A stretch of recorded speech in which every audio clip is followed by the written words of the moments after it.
अधिक महीनो आज दी शुभ प्रारंभ हो। शास्त्रे में लखवाणो के अण अधिक मास रे में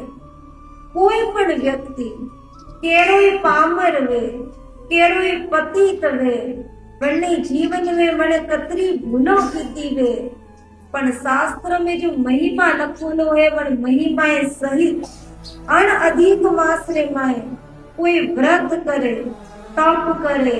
जप करे दान करे पुण्य करे सत्संग संबंधी कोई पण नियम लिए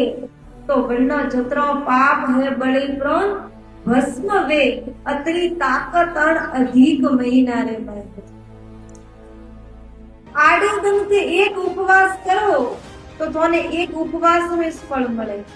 पण अधिक मास रे में एक उपवास करो ने तो एक साथ नकरोड़ो उपवास